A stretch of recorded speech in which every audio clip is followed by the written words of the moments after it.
నవనారసింహస్వరూపమై వెలిసి ఉన్నాడు. ఆ 9 మంది నరసింహులుగా ఉంటాడు అహోబల క్షేత్రంలో. ఇప్పటికీ అహోబల క్షేత్రంలో ఆ నవనారసింహుల్ని చూడ్డానికి దారి తెలియదేమోనని స్వాతి నక్షత్రం ఉండగా తీసుకెళ్లడానికి సహాయం చేయడానికి కొన్ని బృందాలు ఉన్నాయి. వాళ్ళు తీసుకెడుతుంటారు సేవ చేయడానికి, దగ్గరుండి తీసుకెళ్లి దర్శనం చేయిస్తూ ఉంటారు. జ్వాలా నరసింహుడిని, ఆయనే ఉగ్ర నరసింహస్వరూపం. మొట్టమొదట వచ్చినటువంటి తేజోస్వరూపం, హిరణ్యకశిపుని యొక్క పొట్ట చీలుస్తున్న స్వరూపంతో ఉంటాడు. రెండవది అహోబల నరసింహుడు, అంటే ఆ హిరణ్యకశిపుణ్ణి సంహరించిన తరువాత కూర్చున్నటువంటి స్వరూపం. మాలోల నరసింహుడు అని లక్ష్మీదేవి చెంచు లక్ష్మిగా వచ్చి తరిగొండ వెంగమాంబ గారు చెంచు నాటకము అని ఒక అద్భుతమైన నాటకం చేశారు.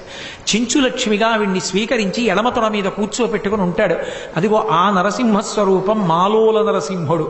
కరంజ నరసింహుడు అని ఒక నరసింహుడు, 4వ నరసింహస్వరూపం అది.